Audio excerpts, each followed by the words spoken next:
बच्चों, आज फिर आपके सामने 9th क्लास का टॉपिक है, ठीक है। न्यूक्लियस। न्यूक्लियस कहाँ होती है? Nucleus is present in within the cell, ठीक है, और साइटोप्लाज्म के अंदर होती है। बाई मेम्ब्रेन होती है, डबल मेम्ब्रेन होती है, ठीक है। 2 मेम्ब्रेन होती है उसकी। ये न्यूक्लियस है, 2 मेम्ब्रेन है, दोनों के बीच की डिस्टेंस 120 से 300 एंगस्ट्रोम तक होता है, और इसके ये न्यूक्लियर पोर होते हैं बीच में, ये 400 एंगस्ट्रोम तक होती हैं, ठीक है। ये और ये हर एक कितने की होगी आपकी? कितने एंगस्ट्रोम की होगी? 120 से लेके, इनका बीच का गैप कितना होगा? 120 से लेके 400 एंगस्ट्रोम तक का गैप होता है इनके बीच में, ठीक है। और थिक होती है, ठीक है, ये थिक इसकी थिकनेस होती है 90 एंगस्ट्रोम, ठीक है। 90 एंगस्ट्रोम तक ये थिक होती है, ठीक है। आ जाओ जी।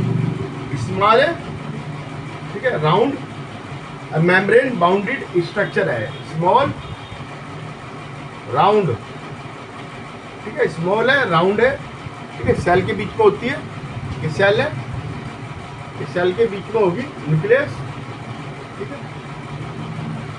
इसके ऊपर है ये ऐसे लगी रहती है, जो सबसे पहले किसने देखी थी? Robert brown. रॉबर्ट ब्राउन 1881 में, ठीक है, देखी थी। हम इसको कैसे देख सकते हैं? आयोडीन में ओनियन पील को डाला, चाहे हम सैफ्रॉन से कर लें, और चाहे आयोडीन से कर लें, और चाहे मिथाइल ब्लू से कर लें, ठीक है। हम स्टेन करेंगे, स्टेन करके हम देखते हैं कि अलग अलग पार्ट अलग अलग रंग के दिखते हैं, ठीक है। माइक्रोस्कोप जो है उसके नीचे हमने रख के देखा सेल, उसके अंदर न्यूक्लियस दिख गया है। डबल बाउंड्री होती है उसकी, ठीक है, डबल होती है। तो मैंने गैप आपको बता दिया कितना होता है और क्या क्या होता है, ठीक है। फ्लूइड होता है इसके अंदर, इसको क्या कहते हैं? न्यूक्लियोप्लास्ट, है ना। सेल के फ्लूइड को क्या कहते थे हम? प्रोटोप्लास्ट, इसे न्यूक्लियोप्लास्ट। ये झिल्ली होती है, ठीक है, एक लेयर, जिससे कि इधर का फ्लूइड इधर नहीं जाता, ठीक है। और ये क्या है? मेम्ब्रेन क्या होती है? SPM, selected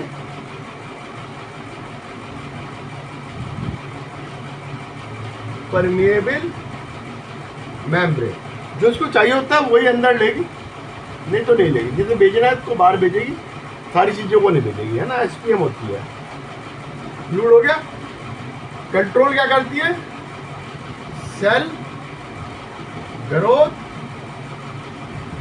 control cell growth and reproduction, ठीक है, रिप्रोडक्शन, ठीक है। और ये क्या करती है? हेरिडिटरी इंफॉर्मेशन, ठीक है। एक सेल से दूसरी सेल में इंफॉर्मेशन भेजती है, ठीक है, कि तुम्हें क्या करना है, कैसे वर्क करना है। मेटाबॉलिज्म को भी जो है ये अपना कंट्रोल करती है, सेल के मेटाबॉलिज्म को भी कंट्रोल करती है, और इंफॉर्मेशन देती है सेल को क्या बनाना है, कैसे बनना है, ठीक है, ये कंट्रोल करती है, ठीक है। जो ये न्यूक्लियर मेम्ब्रेन कहलाती है, डबल जो है ना। इंपोर्ट का काम regulate the vital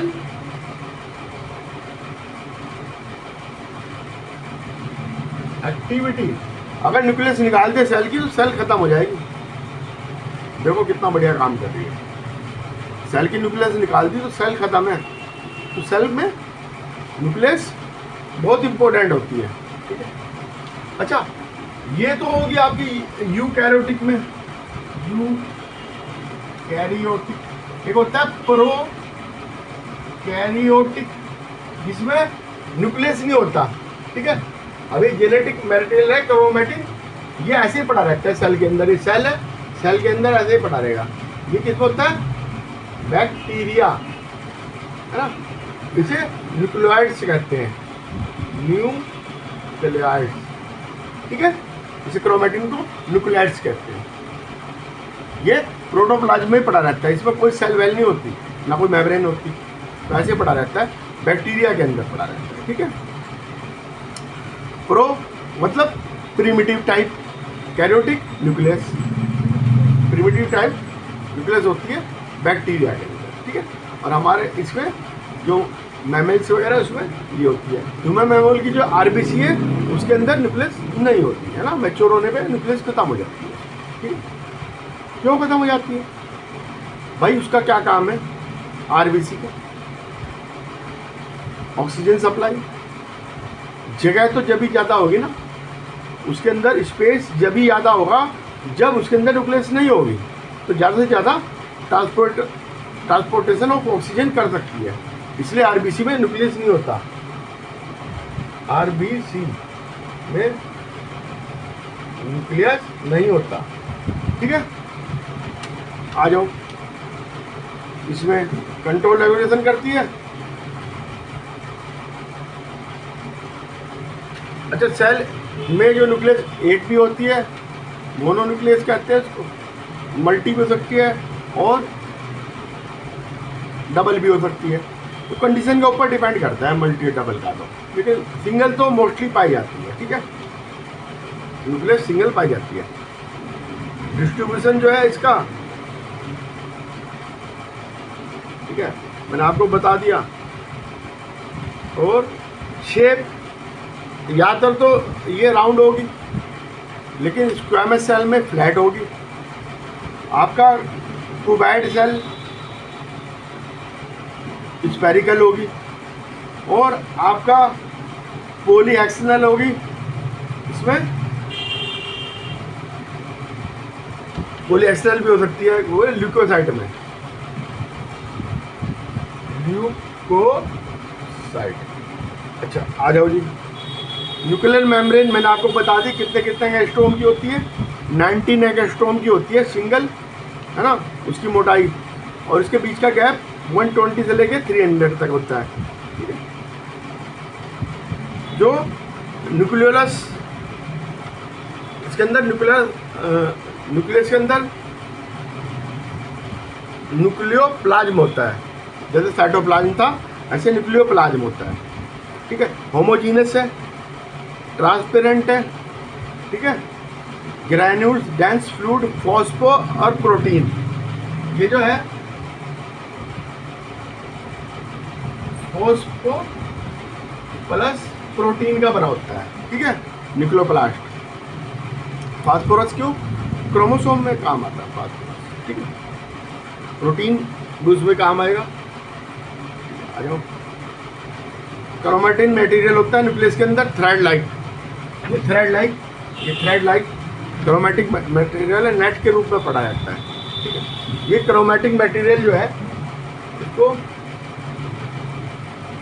chromatin material, ठीक है, इसको हम क्या कहते हैं? क्रोमो। इससे क्या बनता है? क्रोमेटिक मटेरियल से क्रोमोसोम। जब सेल डिवाइड वगैरह करेगी जब क्रोमोसोम बनेगा। और क्रोमोसोम जो है इसका फिर ये मान लो ये क्रोमोसोम है, इसका ये पार्ट जो है ये क्या है? इससे बनता है डीएनए। डीएनए ये रिबन टाइप स्ट्रक्चर होता है, डीएनए, ठीक है। डीएनए रिबन टाइप स्ट्रक्चर होता है, उसके एक सेगमेंट को हम क्या कहते हैं? Genes. Chromatin material chromosome, chromosome chromatin material chromosome, chromosome से डीएनए प्लस प्रोटीन का बनता है, उससे फिर जीन्स बनता है, उसका एक पार्ट जीन्स कहलाता है, ठीक है। सेल डिवीजन में क्रोमोसोम्स बन जाते हैं, ठीक है। क्रोमोसोम रिमेन जो है नेटवर्क के रूप में रहते हैं जब तक कि उसका डिवीजन सेल का नहीं होता। जब सेल डिवीजन होता है जब ही वो कुछ ना कुछ अपने में चेंज लाते हैं, ठीक है। 2 पार्ट्स ऑफ क्रोमोसोम कार्ड हेटेरोक्रोमोसोम, ठीक है, और made of chromosome chromatic material, ठीक है, कंटेन जीन्स डीएनए प्रोटीन, मैंने आपको बता दिया। और ये आपका ये क्रोमोसोम्स है, ठीक है, ये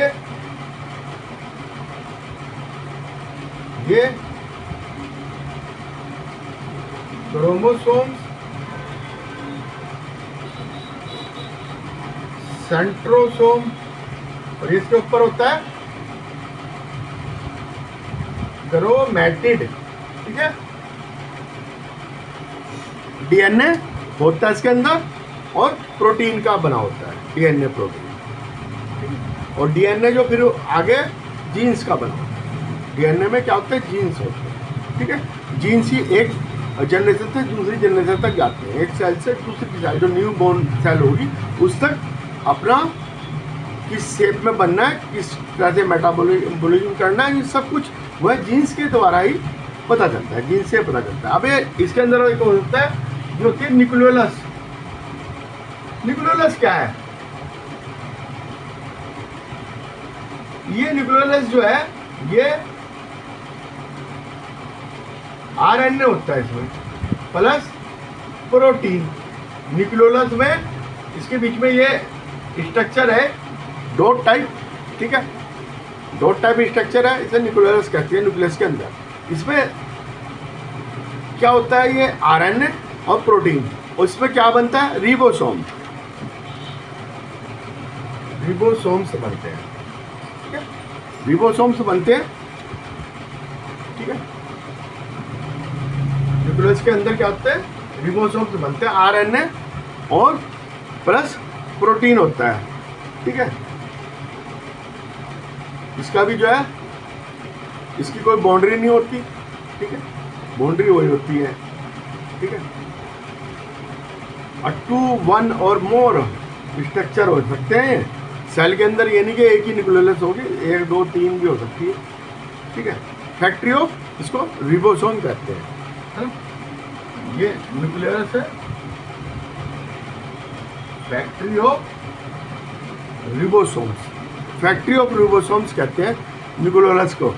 फंक्शन ऑफ न्यूक्लियस क्या होता है, कंट्रोल सेंटर होता है, कहेगा मेटाबॉलिज्म का भी कंट्रोल है, एक्टिविटी और आपकी वाइटल एक्टिविटीज का भी है, ठीक है। अगर न्यूक्लियस को निकाल दें तो सेल डेड हो जाएगा, ठीक है। रेगुलेट सेल साइकिल को रेगुलेट करता है, ठीक है। रिबोसोम जो बनते हैं वो न्यूक्लियोलस से बनते हैं, वो भी पार्ट किसका, न्यूक्लियस का ही है। रिबोसोम नहीं बनेंगे अगर हम उसको निकाल दें। रिबोसोम के मैं फंक्शन आपको बाद में बताऊंगा, वैसे तो ऑक्सीडेशन का काम है इनका, मैं आपको ये बाद में बताऊंगा, है ना। और सेलुलर जो रिप्रोडक्शन है उसका भी सेंट्रल पार्ट यही होता है, न्यूक्लियस, है ना। और आज के लिए इतना ही, ठीक है। आपको मेन मैं बातें बता रहा हूँ। न्यूक्लियस डबल मेम्ब्रेन, बीच में न्यूक्लियोप्लास्ट, ये क्रोमैटिन मटेरियल न्यूक्लियोलस होता है, ठीक है। डबल मेम्ब्रेन है, 2 मेम्ब्रेन, ये न्यूक्लियोप्लास्ट है, ये क्रोमैटिन है। क्रोमैटिन वैसे पड़ा रहता है क्रोमैटिन, लेकिन जब वो क्रोमैटिन जो है, और ये एसपीएम होती है सेल वाल, ठीक है, वो सेल वाल कह रहा हूँ, न्यूक्लियस की वाली, ठीक है। जब क्रोमोसोम में बदल जाता है, जब सेल एक्टिविटी में आती है तब वो क्रोमोसोम में बदल जाता है। क्रोमोसोम किससे बनता है, डीएनए प्रोटीन, ठीक है। उसका एक पार्ट जीन्स जो है हेरिडिटी को आगे ले जाता है, ठीक है, हेरिडिटी एक्टिविटीज को आगे ले जाता है, ठीक है। आ जाओ आगे, न्यूक्लियोलस, इसमें क्या बनता है, रिबोसोम, ठीक है, आरएनए और प्रोटीन इसके अंदर पाया जाता है। इतना ही बस न्यूक्लियस का काम है, इसके अलावा कोई काम नहीं है ना। मेटाबॉलिज्म को कंट्रोल करती है, सेल की एक्टिविटी को कंट्रोल करती है, और हेरिडिटी कैरेक्टर को कंट्रोल करती है। आज के लिए इतना ही। मेरे साथ बने रहिएगा इसी चैनल पे, देखते रहिएगा, मैं इस तरह आपको गाइड करता रहूँगा। ओके।